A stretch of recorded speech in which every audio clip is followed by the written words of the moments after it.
Thanks for spending just a minute thinking about God's truth with me today. Today we focus on the truth of Colossians 3:11. The truth here is stunning. Almost everyone views life through the lens of their culture. More than that, most of us find our identity, who we are, by examining where we come from. America has its culture, India has its culture, the Philippines have their culture, Fiji has its cultures. We all tend to look at life through the lens of our heritage and ancestry and ethnicity and what language we speak. But Colossians 3:11 obliterates our distinctions. Here there is not Greek and Jew, circumcised and uncircumcised, barbarian, Scythian, slave, free, but Christ is all and in all. It's time to start the clock and break it down. If you're in Christ, then being a citizen of heaven overrides every other cultural consideration. We're taught here that there is no Greek or Jew. These two have been known to be bitter cultural enemies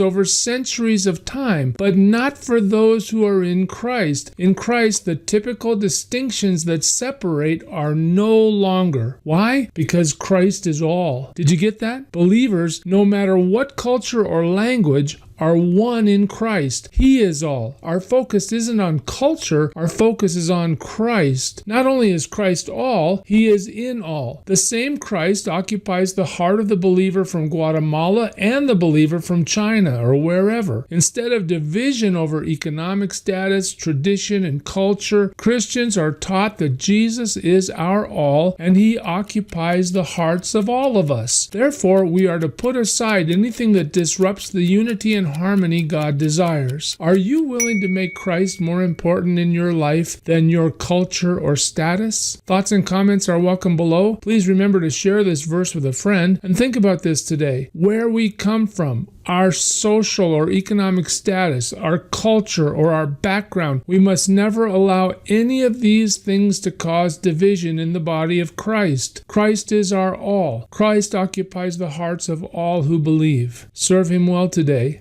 God bless you.